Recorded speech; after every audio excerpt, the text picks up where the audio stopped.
매일 아침 하나님과 함께 누리는 하늘의 양식, 오늘 만나. 유대인이라 불리는 내가 율법을 의지하며 하나님을 자랑하며 율법의 교훈을 받아 하나님의 뜻을 알고 지극히 선한 것을 분간하며 맹인의 길을 인도하는 자요, 어둠에 있는 자의 빛이요, 율법에 있는 지식과 진리의 모본을 가진 자로서 어리석은 자의 교사요, 어린아이의 선생이라고 스스로 믿으니, 그러면 다른 사람을 가르치는 내가 내 자신은 가르치지 아니하느냐? 도둑질하지 말라 선포하는 내가 도둑질하느냐? 간음하지 말라 말하는 내가 간음하느냐? 우상을 가증히 여기는 내가 신전 물건을 도둑질하느냐? 율법을 자랑하는 내가 율법을 범함으로 하나님을 욕되게 하느냐? 기록된 바와 같이 하나님의 이름이 너희 때문에 이방인 중에서 모독을 받는도다.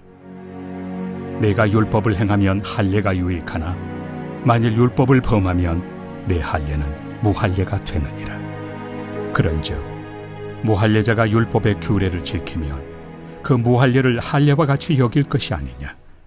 또한 본래 무할례자가 율법을 온전히 지키면 율법 조문과 할례를 가지고 율법을 범하는 너를 정죄하지 아니하겠느냐.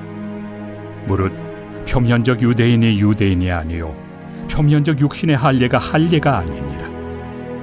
오직 이면적 유대인이 유대인이며 할례는 마음에 할지니 영에 있고 율법 조문에 있지 아니한 것이라. 그 칭찬이 사람에게서가 아니요 다만 하나님에게서니라. 오늘 본문 로마서 2장 17절로 29절은 유대인들이 자랑했던 율법과 할례에 관한 내용입니다. 17절에서 20절까지 바울은 1절부터 5절에서 사용했던 2인칭 대화처를 다시 사용하므로 그의 논쟁의 대상자가 다름 아닌 유대인임을 밝히고 있습니다. 여기서 바울은 선민의식에 취해 우월의식과 종교적 자긍심에 빠져 하나님의 심판을 면할 수 있다고 스스로 착각하는 유대인들의 빗나간 자부심을 설명하고 있습니다. 물론 바울의 묘사대로 율법을 의지하고 하나님을 자랑하며 율법의 교훈을 받아 하나님 뜻을 알고 지극히 선한 것을 분간하는 일은 매우 귀중한 것입니다. 그러나 유대인들은 율법의 교훈을 통해 하나님 뜻은 알았지만 가장 중요한 것, 즉 예수 그리스도의 복음이 무엇인지는 깨닫지 못했습니다. 다시 말하면 본질이 아닌 비본질을 더 중히 여기는 우를 범했다는 말이죠.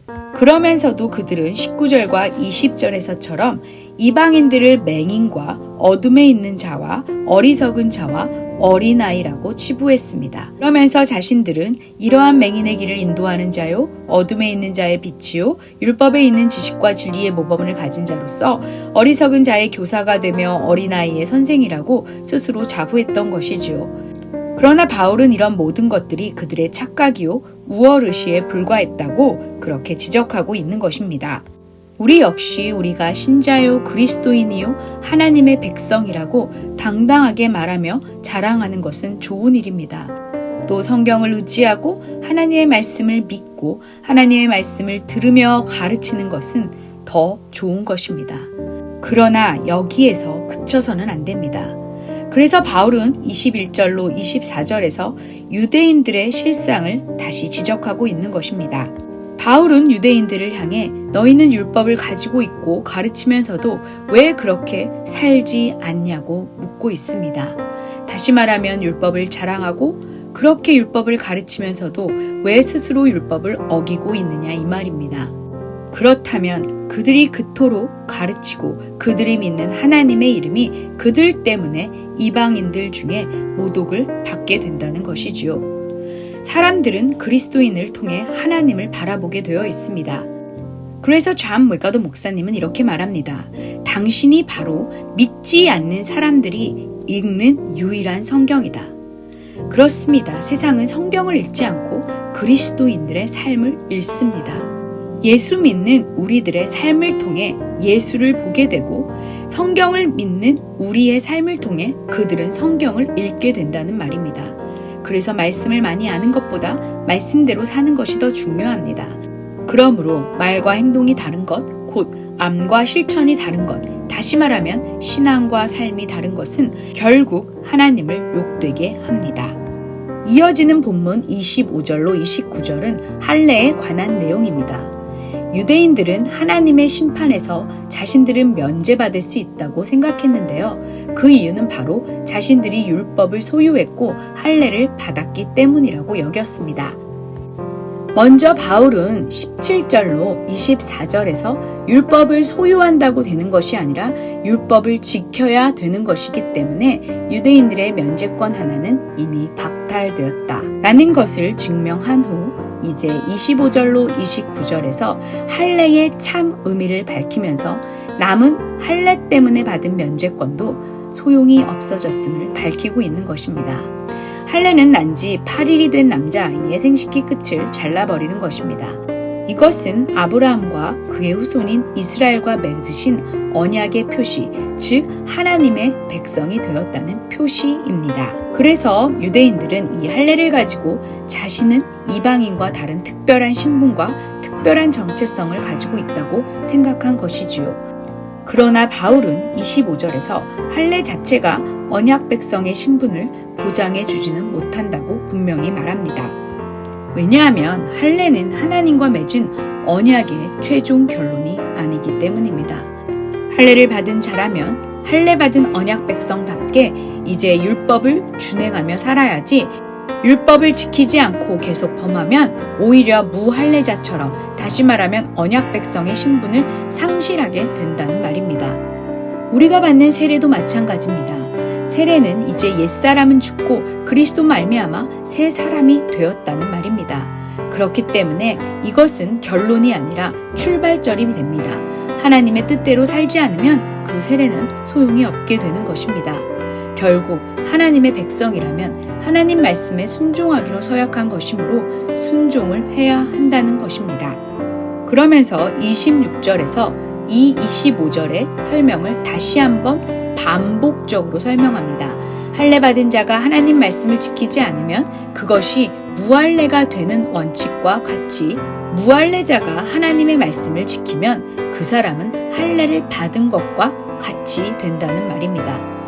무할례자가 누구일까요? 27절에 보면 우리는 이 무할례자가 비록 육신의 할례는 받지 못했지만 율법을 온전히 지키는 자라는 것을 알 수 있습니다. 여기서 온전히 지킨다는 원어는 율법을 그 본래의 의도에 따라 지킨다는 의미입니다. 그러나 유대인들은 율법을 범하고 있습니다. 하나님 언약에 담긴 깊은 뜻은 파악하지 않은 채 그저 율법 조문과 할례, 즉 본질을 잃어버린 의식만을 중요시하며 고집하고 있다는 말입니다. 결국 바울이 말하고자 하는 초점은 하나님 앞에서 중요한 것은 할례라는 외면적 의식이 아니라 할례가 상징하는 것, 즉 언약 백성으로서 하나님께 순종하며 하나님 안에서 살아가는 삶이 중요하다는 것을 말하고 있는 것이지요. 이처럼 하나님은 형식이나 외형이 아닌 내면과 중심을 눈여겨보십니다. 그가 실질적으로 그 삶을 살아내는지 그렇지 않은지가 하나님께 더 중요하다는 말입니다. 결국 유대인이든 이방인이든 모두가 마음의 할례, 즉 내면의 변화를 받아야 한다는 말이지요. 이 변화는 오직 하나님의 영에 의해서만 이루어집니다. 저와 여러분은 요즘 무엇을 자랑하고 있나요? 신앙생활의 연수나 하나님에 대한 지식입니까? 아니면 내면의 변화와 실질적인 삶입니까? 심장과 폐부를 살피시는 하나님은 저와 여러분의 겉사람에 속지 않으시고 중심을 꿰뚫어 보십니다. 그리스도인이란 다른 사람의 평가가 아닌 그리스도의 평가를 두려워하며 사는 존재들입니다. 눈 감으면 지나가는 사람들의 칭찬과 인정을 받기 위해 나 자신을 속이는 인생이 아니라 영원히 남을 하나님의 인정과 칭찬을 위해 하나님 앞에서 살아가는 삶, 이것이 진짜 크리스찬의 삶입니다.